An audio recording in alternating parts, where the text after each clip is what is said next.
Okay, so here's something wild.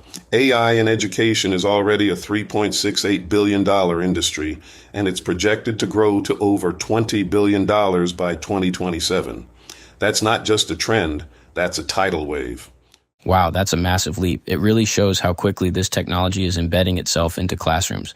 But the big question is, what does that actually look like for students and teachers?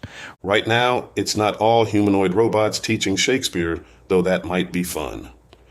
It's more about AI-powered tools, software that personalizes lessons, analyzes student performance, and even helps teachers pinpoint where students are struggling. So it's less about physical robots and more about an invisible layer of intelligence working behind the scenes? Exactly. Think of it as an assistant that can adapt to each student's needs.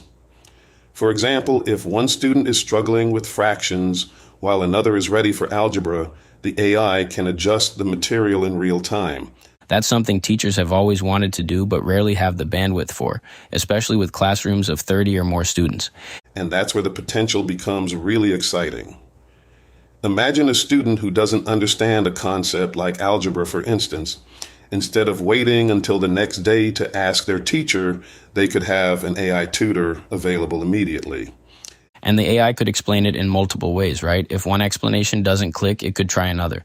If they need visuals, it can generate those. If they need more practice, it can create additional problems. Exactly. That's a huge shift from the traditional one-size-fits-all classroom model. It's like having a personal tutor for every student, but without the cost of hiring one. But here's the thing. What happens to teachers in this scenario? If AI can tutor, grade, and even create lessons, what's left for the teacher to do? That's the million-dollar question, isn't it? I don't think the goal should be to replace teachers. Instead, AI should handle the repetitive tasks so teachers can focus on the human side of education. So things like grading and administrative work go to AI while teachers spend more time mentoring, leading discussions, and helping students develop critical thinking skills? Exactly. Teachers could become more like coaches or guides, focusing on the parts of education that require empathy, creativity, and judgment, things AI can't replicate. That actually sounds like a classroom most teachers would prefer.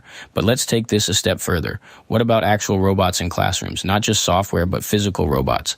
That's where it gets really interesting. Physical robots could assist with things like STEM activities, language learning, or even special education. Imagine a robot helping students practice a foreign language by having a conversation with them. Or helping a student rehearse a presentation over and over without getting tired. It's like having an endlessly patient practice partner. Exactly. And in STEM fields, robots could physically demonstrate how something works, making abstract concepts more tangible. But here's the question. Does interaction with a robot automatically lead to better learning outcomes? Not necessarily. Engagement is important, but it's not the same as understanding. That's where we have to be careful about how we integrate these technologies. And then there's the issue of over-reliance. If students start depending on AI for everything, could we end up with a generation that's great at getting answers but terrible at thinking critically? That's a real risk. If a student utilizes AI to solve every math problem, write every essay, and summarize every book, they might never develop the skills to do those things on their own. And that's the paradox, isn't it? The better AI becomes at doing cognitive work, the more important it is for humans to practice cognitive work. Exactly. You don't build a strong mind by watching another mind do all the heavy lifting. Learning requires struggle. It's in the mistakes and the effort that real understanding happens. And then there's the issue of cheating. If AI can write an entire paper in seconds, how do schools address that? The old rules around cheating don't really apply anymore. Schools can't just pretend this technology doesn't exist. Instead, they need to rethink how they assess learning. So instead of just grading a final paper, students might have to explain their argument verbally, defend their research, or show their process? Exactly. If the focus shifts to reasoning, creativity, and understanding, it becomes much harder to outsource the entire process to AI. That's a big shift, but it feels necessary. And then there's the question of access. AI has the potential to close educational gaps, but only if everyone has access to it. That's a huge issue. If wealthy students have access to the latest AI tools and other students don't even have reliable internet. AI could actually widen the digital divide instead of closing it. That's why access to AI can't just be treated as a luxury. It's becoming a fundamental part of educational opportunity. So, what does the teacher of the future look like in this scenario?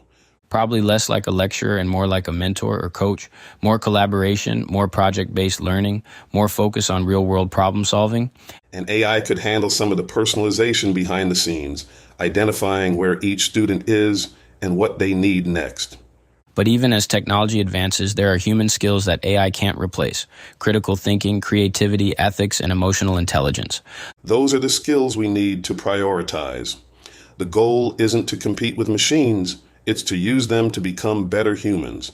And that's the classroom of the future. Not humans versus machines, but humans with machines working together to expand what's possible. Exactly. The most important thing we can teach the next generation is how to remain human in a world powered by technology.